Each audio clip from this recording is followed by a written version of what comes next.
ஆசிரியர்கள் அனைவருக்கும் வணக்கம். டிஎன் டெட் 2025 வெற்றி பெறுவதற்கு மேக்ஸ் ப்ரீவியஸ் இயர் கொஸ்டினை நம்ம ஒவ்வொரு வீடியோ பதிலும் நம்ம போட்டுட்டு வரோம். மினிமம் 5 கொஸ்டின்ஸ் நம்ம எடுத்து அதை சால்வ் பண்ணிட்டு வரோம். அந்த வகையில் அதனுடைய தொடர்ச்சி இந்த வீடியோ பதிவு. இதில் நம்ம லாஸ்ட்டாக அந்த 2023 கேட்கப்பட்ட வினாக்களெல்லாம் பார்த்துட்டு வரோம்.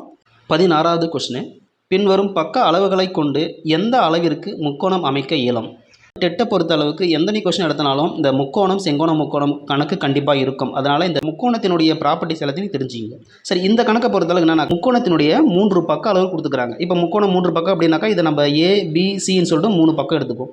இந்த பக்க அளவுகள் எதை முக்கோணத்தை அமைக்கும் அப்படின்னு கேட்குறாங்க. சரி, அப்போ இந்த முக்கோணத்தை அமைக்கிற கண்டிஷன் என்ன அப்படின்னாக்கா, இந்த முக்கோணத்தின் 3 பக்கங்கள் இருக்குல்ல, இந்த பக்கத்தில் ஏதாவது நீங்கள் 2 அளவு கூட்டினாக்கா, இப்போ A + B கூட்டுறேன், இந்த அளவு ஒரு வேல்யூ வருது, அதில் எக்ஸ்ன்னு எடுத்துக்கிறேன். இந்த வேல்யூ ஆனது இந்த 3வது பக்கம் இருக்குது பாருங்கள், இதை விட அதிகமாக இருக்கணும். அதாவது C x, சியை விட இந்த எக்ஸ் அதிகமாக இருக்கணும்.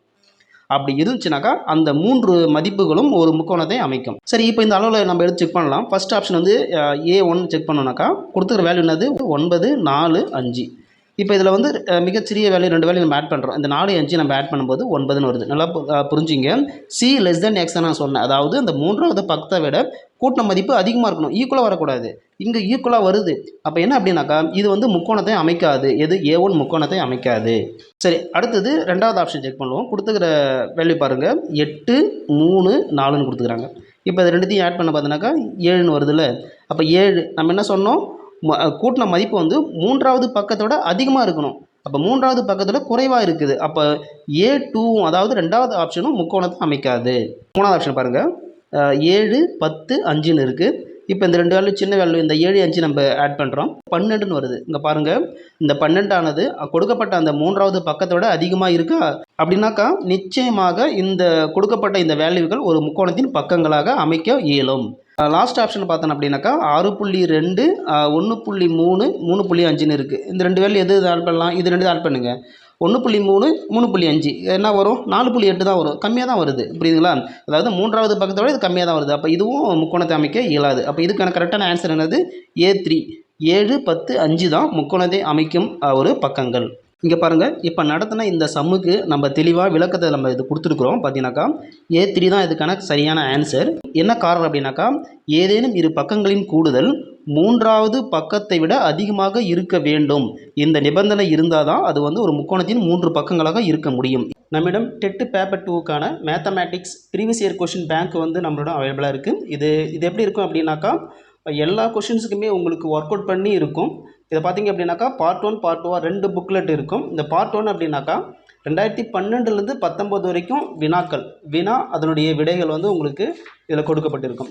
இதில் பார்த்தீங்க அப்படின்னாக்கா ஒவ்வொரு வினாவுக்கும் நம்ம விரிவான விளக்கங்களை நம்ம கொடுத்துருக்குறோம். அதே போல் 2022, 23 அதாவது லாஸ்ட்டாக நடந்த இந்த டெட்டு பல்வேறு செஷனாக நடந்தது. அதில் ஒரு 12 கொஷின் பேப்பர், அது மட்டும் பார்த்தீங்கன்னாக்கா உங்களுக்கு ஒரு 350 கொஷின் பேப்பர் இதில் இருக்கும். இதில் பார்த்தீங்க அப்படின்னாக்கா இதில் ஒரு 150 கொஷின் பேப்பர் இருக்கும். டோட்டலாக பார்த்தீங்கன்னா உங்களுக்கு ஒரு 500 கொஷின்ஸுக்கு இதை மட்டும் நீங்கள் ஒர்க் அவுட் பண்ணி பார்த்தாலே இதிலிருந்து கொஷின்ஸ் வர்றதுக்கு வாய்ப்புகள் இருக்குது அப்படின்னா கம்மி தான். பட்டு இதே மாடல் சம்மு தான் எந்த டெட்டு கொஷின் பேப்பர்லையும் உங்களுக்கு இருக்கும். இதில் பார்த்தீங்க அப்படின்னாக்கா எல்லாத்துக்குமே நம்ம ஒர்க் அவுட் பண்ணி கொஷின்ஸ் இருக்கும். இப்போ பார்த்தீங்க அப்படின்னாக்கா கொஷின், அதுக்கான டீட்டெயில் ஆன்சர், எல்லாத்துக்குமே நம்ம கொஷின்ஸு, அதுக்கான டீட்டெயில் ஆன்சர். இந்த புக்லெட்டை வாங்குறவங்களுக்கு நம்ம அதாவது Tamil, English, psychology previous year question bank நம்ம ஃப்ரீயாக கொடுக்குறோம். புரியுதுங்களா? இது பார்த்தீங்கன்னா உங்களுக்கு டீட்டெயில் ஆன்சரோடு இருக்கும். தமிழ், இங்கிலீஷு, சைக்காலஜி உங்களுக்கு கொஷின் வித் ஆன்சர் மட்டும்தான் இருக்கும். தேவைப்படும் ஆசிரியர்கள் தொடர்பு கொண்டு பெற்றுக்கொள்ளலாம். அடுத்தது 17வது கணக்கு, தசம எண்களை பயன்படுத்தி 1828 சென்டிமீட்டரை மீட்டரில் எழுதுக. இங்கே என்ன கொடுத்துறாங்க அப்படின்னாக்கா சென்டிமீட்டர், அதாவது 1828 சென்டிமீட்டர் கொடுத்துட்டு அதை என்ன மாற்றுறாங்க, மீட்டராக மாற்ற சொல்கிறாங்க. இப்போ இந்த சென்டிமீட்டருக்கும் மீட்டருக்கும் என்ன உறவு அப்படின்னாக்கா 100 சென்டிமீட்டர் 1 மீட்டர். நம்மளுக்கு தெரியல, 100 சென்டிமீட்டர் தான் 1 மீட்டர்னு அர்த்தம். நல்லா புரிஞ்சுங்க. சரி, அப்போ 100 சென்டிமீட்டர் தான் 1 மீட்டர் அப்படின்னாக்கா இதில் எத்தனை 100 இருக்கு பாருங்கள், 18 100 இருக்கா? ஏன்னா 1800, அப்போ 18 100 இருக்குது. அப்போ 18 100 அப்படின்னாக்கா 18 மீட்டர்.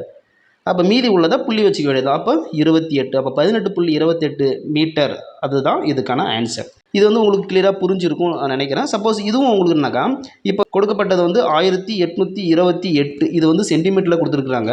இதை மீட்டரில் மாற்றணும் அப்படின்னாக்கா 100 சென்டிமீட்டர் தான் வந்து 1 மீட்டர். அப்போ அந்த 100ன்றதை அப்படியே வகுத்துங்க, அவ்வளோதான். அப்போ 100 வகுத்து அப்படின்னாக்கா இங்கே பாருங்கள் 1828 இருக்கா, இங்கே கீழே 100ஆல் வகுத்துனாக்கா எத்தனை ஜீரோ இருக்கோ அத்தனை ஜீரோ தாண்டி புள்ளி வச்சுக்கோங்க. இங்கே 2 ஜீரோ இருக்குது, அப்போ 2 ஜீரோனாக்கா 8 2 தாண்டி இங்கே புள்ளி வரும், அவ்வளோதான். அப்போ 18.28 மீட்டர்னு வரும் இதுக்கான ஆன்சர். பாருங்கள், இதுக்கான விரிவான விளக்கமான ஆன்சரும் உங்களுக்கு நம்ம கிளியராக இதில் கொடுத்துருக்குறோம்.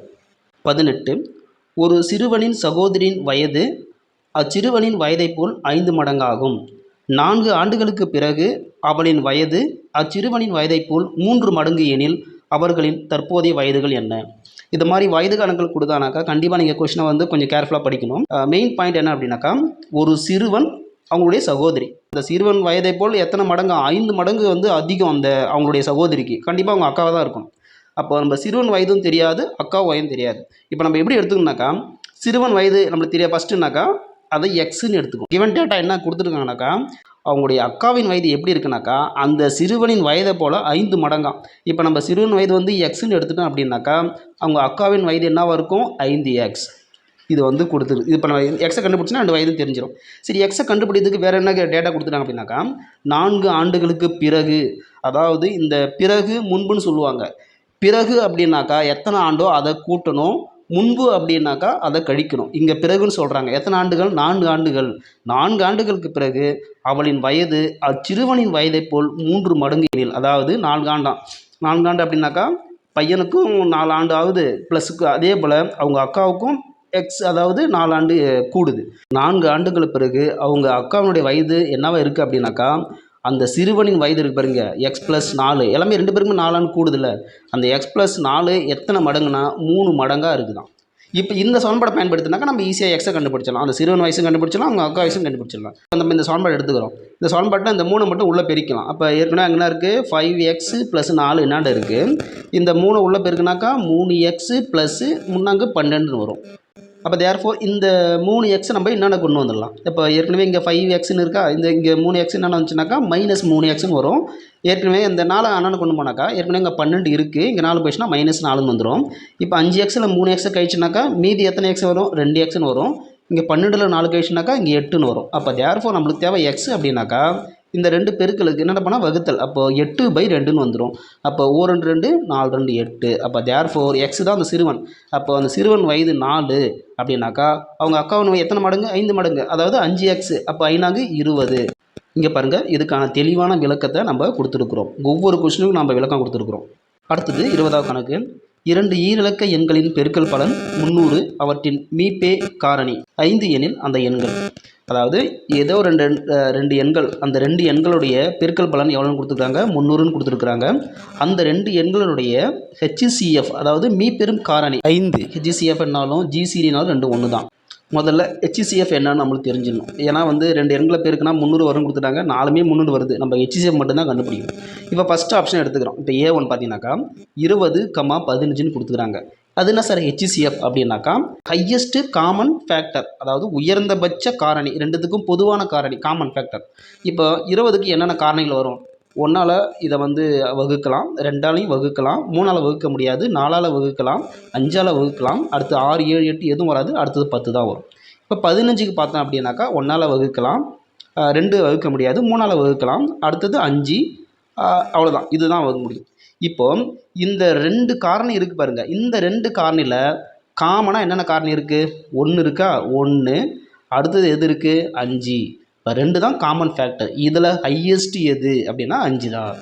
அப்போ 20க்கும் 15க்கும் ஹையஸ்ட்டு காமன் ஃபேக்டர் என்னது, 5. அவங்க கொடுக்குற கண்டிஷன் கரெக்டாக பொருந்தது. இது 2த்தையும் பெருக்குனா 300 வருது, அது ஹையஸ்ட் காமன் ஃபேக்டரும் 5 வருது. இதுதான் கரெக்டான ஆப்ஷன். சரி, எனக்கு இன்னொன்று செக் பண்ணி காட்டுங்க சார் அப்படின்னாக்கா அது இன்னொன்று நம்ம பார்த்துடலாம். அடுத்த ஆப்ஷனை பார்த்துடலாம். 10, 30. இதுக்கு இது பார்த்துனாக்கா 10 காரணிகள் என்னென்ன, 1 2, 2ஆலையும் வகுக்கலாம், 3 வகுக்காது, 4 வகுக்காது, 5 வகுக்கும், அதுக்கு அடுத்தது 10 தான். இதுதான் 10னுடைய காரணிகள். 30 1 2 3 4 வராது, 5 வரும், அடுத்தது என்ன வரும், 10 தான் வரும். சரி, இதுக்கு 2க்கும் காமன் என்னென்ன இருக்குது, 1 இருக்கா, அடுத்தது 2 இருக்கா, அடுத்தது 5 இருக்கா, அடுத்தது 10 இருக்குது. அப்போ இத்தனை காமன் ஃபேக்டர் இருக்குது. இதில் ஹையஸ்ட் எது, 10. பார்த்தீங்க 10 வருது. இதே போல் தான் நீங்கள் மற்ற செக் பண்ணிங்க. இது பார்த்தாலே தெரியுது 2,150க்கு என்ன காமன் ஃபேக்டர், 2 தான் ஹையஸ்ட் காமன் ஃபேக்டர். அடுத்து 30,10 30,10 ஒன்று தான், 10,30 ஒன்று தான். இதை கண்டுபிடிச்சோம்ல. அப்போ இந்த சம்மை பொறுத்த அளவுக்கு 20,15 தான் கரெக்டான ஆன்சர். இங்கே பாருங்கள், இந்த சம்முடைய ஒவ்வொரு ஆப்ஷனுக்கும் HCF கண்டுபிடிச்சி சரியான ஆன்சர் எதுன்னு சொல்லிட்டு நம்ம உங்களுக்கு கிளியராக கொடுத்துருக்கோம். மீண்டும் அடுத்த பதில் சந்திப்போம். நன்றி.